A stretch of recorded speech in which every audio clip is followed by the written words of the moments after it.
Hello guys, welcome to our YouTube channel. आज आम Indian economics one बा कोर 11 क्वेश्चन डिस्कसन करवा, जोड़ा Sambalpur university question. Sambalpur university question आजिका डेट 10/12 और 25 2025 आजिका डेट्रे ये क्वेश्चनटा आसाला जहाँ को आम कोर 11 बोली कहवा। ये कोर 11 बोली कहवा क्वेश्चन।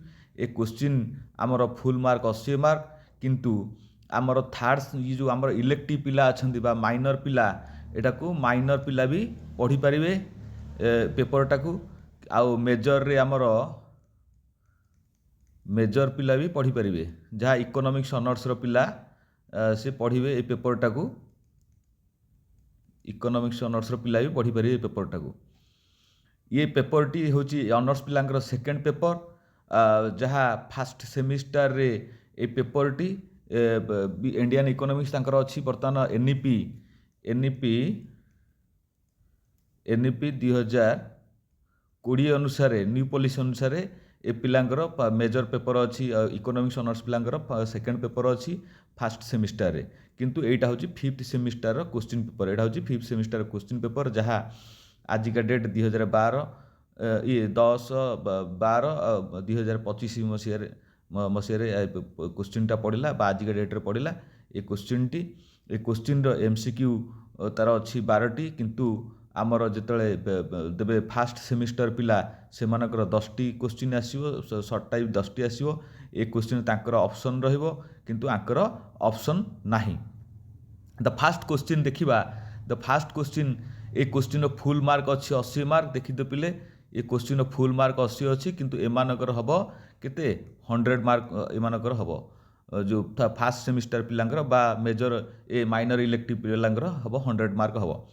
द फास्ट क्वेश्चन अच्छी the during the pre British period dash system the prevailings the in the rural areas. The prevailing से कहूँ जे पीरियड को रूरल एरिया जो पीरियड को प्रिभेलिंग पचार है जमीदारी सिस्टम। मुझे यार आंसर तले पकई लिखिकी पकई यहाँ हम zamindari systems. Then next the tariff policy is related to dash sector. जो आम कहवा जे फॉरेन ट्रेड कथा कहवा ये तारिफ पॉलिसी जमी आम देखी जे शुणुले जे कौन डोनाल्ड ट्रम्प 40 ରୁ 50% इंडियन ये उपर एक्सपोर्ट उपरे से लगोला तारिफ लगोला। सेटा हूँ जो जो कंट्री सी तार टैक्स लगे सेटा तारिफ पॉलिसी बोली कहवा, तारिफ टैक्स बोली कहवा, जोटा को फॉरेन ट्रेड बोली कहवा। द नेक्स्ट है जिते आमर बार्थ रेट बा हाई देन डेथ रेट हम से जगार आमको कौन हम ना इनक्रिज हम से जगार इनक्रिज हम आमर है। नेक्स्ट है जे डी रे dash year in the India is called आज ईयर ग्रेट डिवाइड। ताहले एटा हम कौन ना 1921 हम। जे ये जो आंसर गुड़ाक मु तले देदेची तले लिखिकी पकई आंसर गुड़ाक एमसीक्यू तुम आराम से देखी पार। जो ईर को देखा ईर क्वेश्चन देखा ईर क्वेश्चन आमको dash curve measure the inequality जो पिले देख इनइक्वालिटी डिस्ट्रीब्यूशन इनकम आसुव से जगार कौन हम ना लॉरेंज कर्व डायरेक्ट बस कौन लॉरेंज कर्व सांगे सांगे लॉरेंज कर्व देख। देन से कहूँ एफटा एजुकेशन डैश एजुकेशन पाखे तो हेल्थ आसो कहीं ना गोटे important pillar of human capital formation. जो मनुष्य कैपिटल फॉर्मेशन रे कौन दीटा जिन दरकार शिक्षा आउ स्वास्थ्य ये दीटा हूँ मानव संबल। ये दीटा यदि संबल न रहा ताहले मनुष्य किसी ना।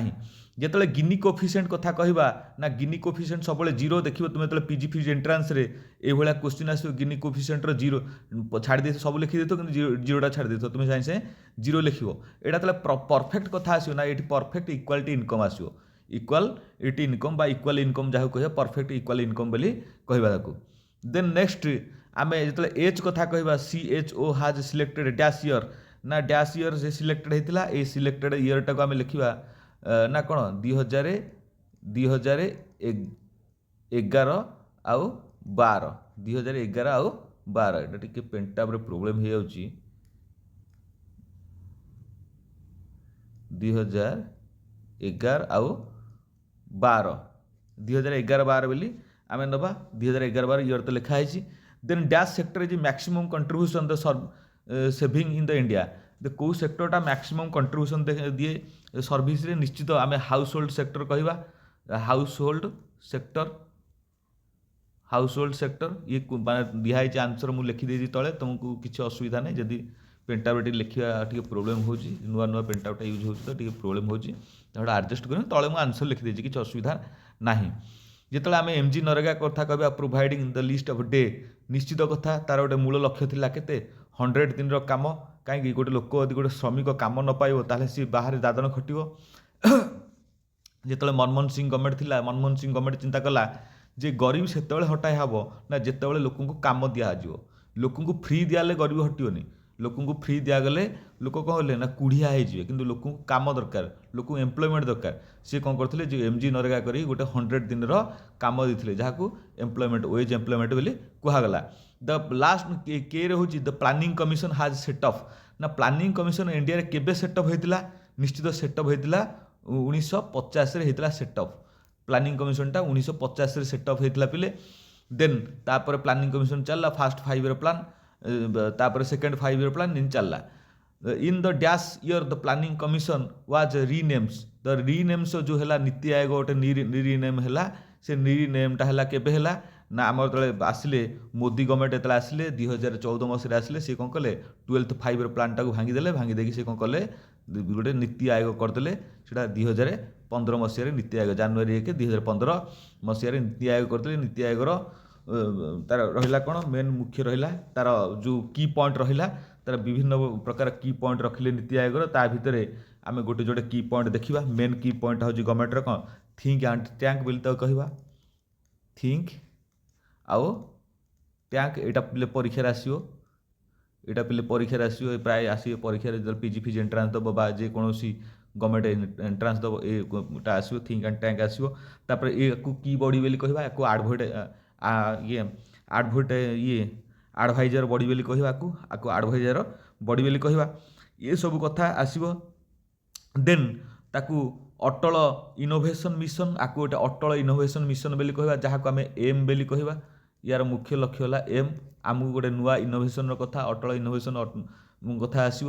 ଇଏ ଥିଲା ଆମର କେତେ, ଯେଉଁ 1 ମାର୍କିଆ 12ଟା କ୍ୱେଶ୍ଚିନ୍ ଥିଲା। କିନ୍ତୁ ଆମର ଯେତେବେଳେ ସେକେଣ୍ଡ ସେମିଷ୍ଟାର ପିଲା, ଯେଉଁ ଫାର୍ଷ୍ଟ ସେମିଷ୍ଟାର ପିଲା, ତାଙ୍କର ସେକେଣ୍ଡ ପେପର ଇକୋନୋମିକ୍ସ ଅନର୍ସର ସେକେଣ୍ଡ ପେପରରେ ଏଇ କ୍ୱେଶ୍ଚିନ୍ ବି ପଡ଼ିବ। ଏ କ୍ୱେଶ୍ଚିନ୍ ସେତେବେଳେ MCQ ରହିବ କେତେଟା ନା 10ଟି ରହିବ, କିନ୍ତୁ ଏମାନଙ୍କର 12ଟି ଅଛି। ତାପରେ 2 ମାର୍କିଆର ତୁମେ ଦେଖିବ, 2 ମାର୍କିଆ କ୍ୱେଶ୍ଚିନ୍ ଅଛି। 2 ମାର୍କିଆ କ୍ୱେଶ୍ଚିନ୍ ଆମର ଏଠି ଅଛି, 2 ମାର୍କିଆ କ୍ୱେଶ୍ଚିନ୍ କେତେ, 8ଟି ଅଛି। ଏଠି 2 ମାର୍କିଆ କ୍ୱେଶ୍ଚିନ୍ 8ଟି ଅଛି। କିନ୍ତୁ ଆମକୁ ଯେତେବେଳେ ଆମର ଇଏ ପିଲା ଫାର୍ଷ୍ଟ ସେମିଷ୍ଟାର ବା ମେଜର ପିଲା ପଢ଼ିବେ, ସିଏ 9ଟି କ୍ୱେଶ୍ଚିନ୍ 2 ମାର୍କିଆ କରିବେ। 9ଟି କ୍ୱେଶ୍ଚିନ୍ 18 ମାର୍କ, ଏମାନେ 16 ମାର୍କ। ଏଠି ପଢ଼ିଛି ଯେ କଲୋନିଜିମ୍ ପଢ଼ିଛି, ହ୍ୱାଟ୍ ଇଜ୍ କଲୋନିଜିମ୍, ତୁମେ ଆରାମରେ କରିବ ଫାର୍ଷ୍ଟ ପେପର। ଏ ସବୁ କଥା ଅଛି, ଦ ପପୁଲେସନ୍ ଏକ୍ସପ୍ଲୋସନ୍, ଏ ସବୁ ତୁମେ ଆରାମସେ କରିବ ବା ଦେଖିବ। ଏଇ ଯେଉଁ ଆମର ଫାର୍ଷ୍ଟ ଇୟର ପିଲା ବି ତୁମେ ଦେଖିବ, ଏସବୁ କ୍ୱେଶ୍ଚିନ୍ ଆସିଛି, ଭଲ କ୍ୱେଶ୍ଚିନ୍ ଆସିଛି। ପ୍ରଭର୍ଟି ଲାଇନ୍ ଆସିଛି, ସେଲ୍ଫ ରିଲାଏନ୍ସ ଆସିଛି, ଦ କଜ୍ ଅଫ୍ ଇନ୍ଇକ୍ୱାଲିଟି, ଇନ୍ଇକ୍ୱାଲିଟିର କଜ୍ କ'ଣ ଆସିଛି। ଦେନ୍ ଥାର୍ଡ଼ ଯେଉଁ 3 ମାର୍କିଆ କ୍ୱେଶ୍ଚିନ୍ ଅଛି, 3 ମାର୍କିଆ କ୍ୱେଶ୍ଚିନ୍ଟା ଆମର ପଡ଼ିବ କେତେ, ଫାର୍ଷ୍ଟ ସେମିଷ୍ଟାର ପିଲା ବା ମେଜର ମାଇନର ପିଲାଙ୍କର କେତେ, 3 ମାର୍କିଆ ନୁହଁ ତ, ଏଇଟା ପଡ଼ିବ କେତେ, 5 ମାର୍କିଆ। ଏଇଟା 5 × 8 ହେଇକି ଆସିବ। ଏମାନଙ୍କର ଆସିଥିଲା 3 ଇଣ୍ଟୁ, ଦେଖ ଏଠି 3 × 8 ହେଇକି ଆସିଥିଲା 24 ମାର୍କ, କିନ୍ତୁ ଏମାନଙ୍କର 5 × 8 ହେଇକି ଆସିବ। ଏଇଭଳିଆ କ୍ୱେଶ୍ଚିନ୍ ପଡ଼ିଛି, ତୁମେ ଦେଖିବ ସେଇଭଳିଆ କ୍ୱେଶ୍ଚିନ୍ ଆସିବ। ଇଏ ଡାଇରେକ୍ଟ ନ ଆସିପାରେ ବା କିଛି ମିଶି ଯାଇପାରେ, କିନ୍ତୁ କ୍ୱେଶ୍ଚିନ୍ ପଡ଼ିବ। ତୁମେ ଦେଖିବ ପିଲାମାନେ ଭଲ କରିଥିବ ବୋଲି ମୋର ଆଶା। ନିଶ୍ଚିତ ଏଠି ଆମର ଆସୁଛି ଇଏ କେତେ ନା long type question. Long type 500 ଶବ୍ଦରେ ଲେଖିବାକୁ ପଡ଼ିବ long type question. Long type କ୍ୱେଶ୍ଚିନ୍ରେ ସେମାନଙ୍କର ଆସିବ କେତେ ନା 4ଟି ଆସିବ। 4ଟା ଭିତରେ 8 ମାର୍କ, 8 × 32 ମାର୍କ, ଏମାନଙ୍କର 28 ମାର୍କ ପଡ଼ିଛି। ଏଇଭଳିଆ କ୍ୱେଶ୍ଚିନ୍ ତୁମେ ଦେଖିବ, ଭଲ କ୍ୱେଶ୍ଚିନ୍ ଆସିଛି। ତା ଭିତରେ ଦେଖିବ ଯେ ନୀତି ଆୟୋଗ ବି ପଚାରିଛି, ଏଠି ନୀତି ଆୟୋଗ ପଚାରିଛି। ଏପଟେ ପଚାରିଛି ଯେ objective of explain the planning commission, objective the planning the India, the planning commission India, ତାର କଥା ପଚାରିଛି। ଏଇଟା କିନ୍ତୁ 12th 5 ଇୟର ପ୍ଲାନ୍ ନୁହଁ, ସବୁ ପ୍ଲାନିଂ କାହିଁକି ହେଲା, ତାର ଅବଜେକ୍ଟିଭ୍ କ'ଣ ଥିଲା, ଏସବୁ କଥା ଭଲ କ୍ୱେଶ୍ଚିନ୍ ଆସୁଛି। ତାପରେ ତୁମେ ଦେଖ ଏଇଭଳିଆ କ୍ୱେଶ୍ଚିନ୍ ପକିଆଯିବ ବା ତୁମେ ନଜରକୁ ନେବ ଏଇ କ୍ୱେଶ୍ଚିନ୍। ତୁମେ ଯେଉଁ ପିଲାମାନେ ପରୀକ୍ଷା ଦେଇଛ ସେମାନେ ଦେଖିଦେବ ଯେ MCQ କେତେଟା କାହାର ଠିକ୍ ହେଇଛି। ଏ କ୍ୱେଶ୍ଚିନ୍ ସବୁ ପଡ଼ିଯାଇଛି। ଦେଖିବ ସେଇଠି ଆମର MCQ ଆନ୍ସର ସିଟ୍ ଏଇଠି ମୁଁ ପକାଇ ଦେଇଛି। MCQ ଆନ୍ସର ସିଟ୍ ଏଇଠି ମୁଁ ପକେଇ ଦେଇଛି କେତେଟା ଆକ 12ଟା ଆକ ଆନ୍ସର ସିଟ୍ ପକେଇ ଦେଇଛି MCQର। ତୁମେ ଦେଖିଦେବ ତୁମର କେତେଟା ଠିକ୍ ଅଛି ଦେଖିଦେବ ପିଲାମାନେ ହେଲା। ତୁମର କେତୋଟି ଠିକ୍ ଅଛି MCQ ଦେଖିଦେବ ଆରାମସେ। ଏସବୁ କୋଶ୍ଚିନ୍ ପଡ଼ିଯାଇଛି ତୁମେ ଆରାମସେ ଦେଖିଦେବ ଯେ MCQ ତୁମମାନଙ୍କର କେତେଟା ଠିକ୍ ଅଛି।